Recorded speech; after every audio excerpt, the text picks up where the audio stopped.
এরকম থাকে না, অত ডেভেলপ না। হর্সেল এবার দেখো হর্সের, দেখো কত বড় হর্সের লিভার,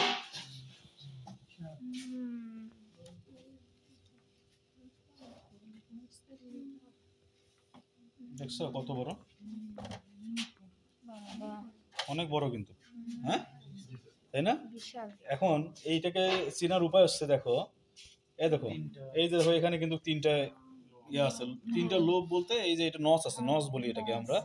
এই নস হচ্ছে রাউন্ড লিগামেন্টের কারণে এই নসটার নাম রাউন্ড লিগামেন্ট। এটা হচ্ছে নস ফর রাউন্ড লিগামেন্ট বলা হয় এটাকে।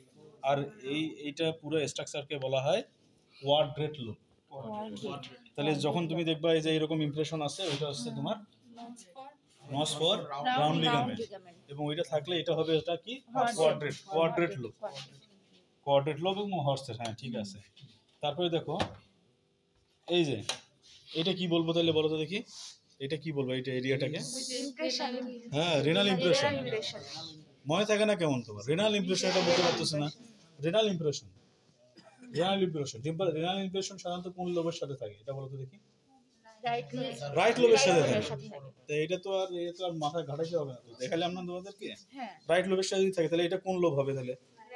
এই রাইট লোবটা হচ্ছে পুরোটা হচ্ছে রাইট লোব, বুঝছো? তারপরে তাহলে লেফট লোব কোনটা হবে বলো তো দেখি? এই যে এটা হচ্ছে লেফট লোব, এটা হচ্ছে কি বললাম? Quadrate lobe. তাহলে এই কয়টা জিনিস তোমাদের এখানে দেখো, ঠিক আছে? এটা অনেক বড়।